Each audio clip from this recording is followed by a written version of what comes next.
Hi guys, this is Soy Milk. So today we're going to talk about the new regulation in China and how is it going to affect NetEase and why. So first we're going to go through the regulation that was published in Chinese and we're going to read it in English. And then second of all, so you guys can interpret yourselves as well. And then second of all, we're going to do a little bit of a context and explain why did this law came into place. Is it something like suddenly happened out of nowhere, or did it came in response to something that happened previously? And then last but not least, we're going to talk about why is it going to affect NetEase and Tencent particularly. So first of all, let's go through the regulation first. Resist firmly fans economy, also known as pan entertainment. Strengthen cultural confidence, vigorously promote Chinese culture and the revolutionary advancements, establish a correct aesthetic orientation for the program's TV shows, strictly control the selection of actors and guests, style of performance, costume, and makeup.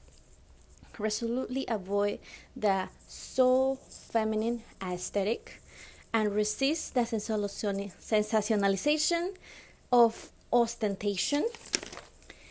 And remove influencers that do not manifest to represent a good example to follow with moral values and respect and lack respect to others. This regulation comes into place addressing the new trend that is going on very popular in many live streamers in China that is called xiao and niang pao. So this is the two words that we need to kind of like have in context before understanding this regulation. They're talking about three things: wang hong, the normal idols. Then second of all, they're talking about the xiao, it's referring to a xiao.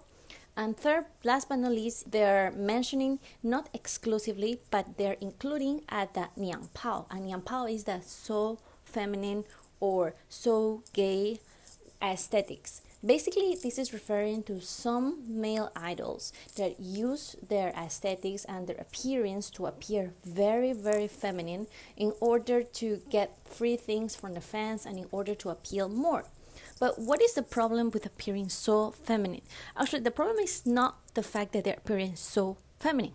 The problem in here is that they're making it believe that as long as you look so feminine, as long as you look in certain way, with makeup, with lipstick, and with surgery, or with some type of outfit, then you will be very popular without even having to do anything. You just need to stand on the camera, eat a peach, like it was one of the most popular, the one that caused the most uproar, just eating a peach and then acting, pretending like you are like very feminine, but actually you are just using that just to get stuff from fans. And then after the stream is over, there are many of these idols, influencers that start to take advantage of their fans' sympathy and start asking for very expensive and luxurious gifts, and also start manipulating them to come to meet them, sometimes even taking advantage of them at the end. This type of toxic fandom culture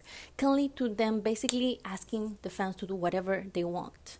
This is for the male idols that just want to be themselves and they just don't feel the need to have to wear makeup, have to wear lipstick in order to appear feminine enough so they will look the same.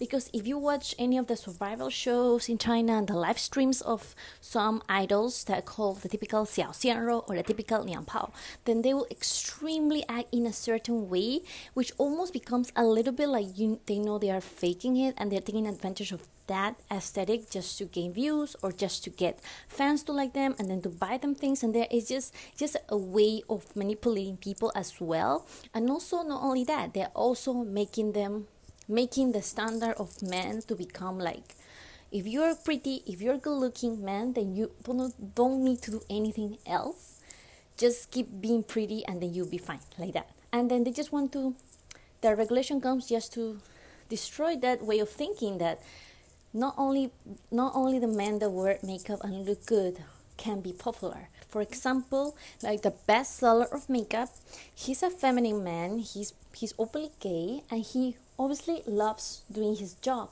and he works very hard for achieving his goal of selling millions of makeup products every day. And he even did a challenge with Jack Ma and he won. So this is the type of of feminine men that we're talking about, they're actually praised in China because not because they are feminine, they're taking advantage of that. They're actually working hard for achieving their goals.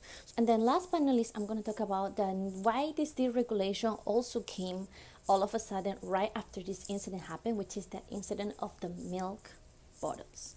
So what happened is that there's this survival show in China that had many idols, and then the thing was that if you want to vote for the idol, you need to scan a QR code. And the QR code is in the bottom of the milk bottle. So you need to drink the milk, and then after drinking the milk, then you will see the QR code, and then you take it and you can scan it.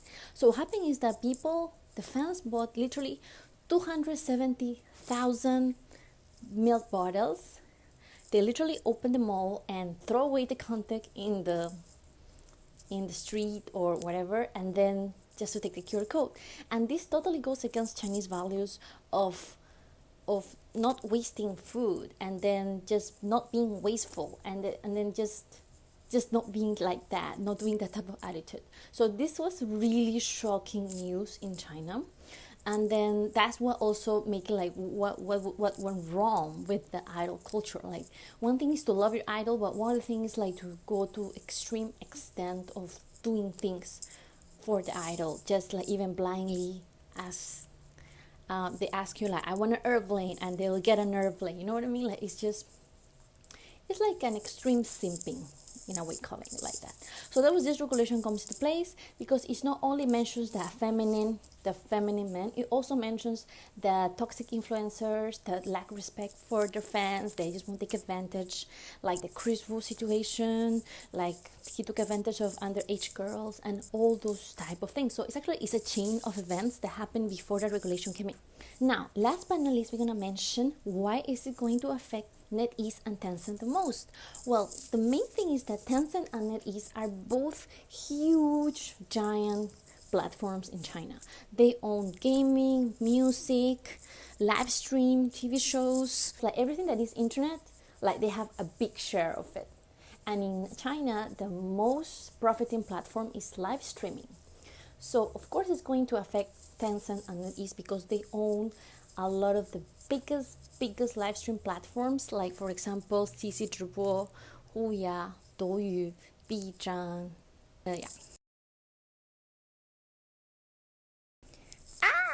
Wait, are you moving? Okay, this.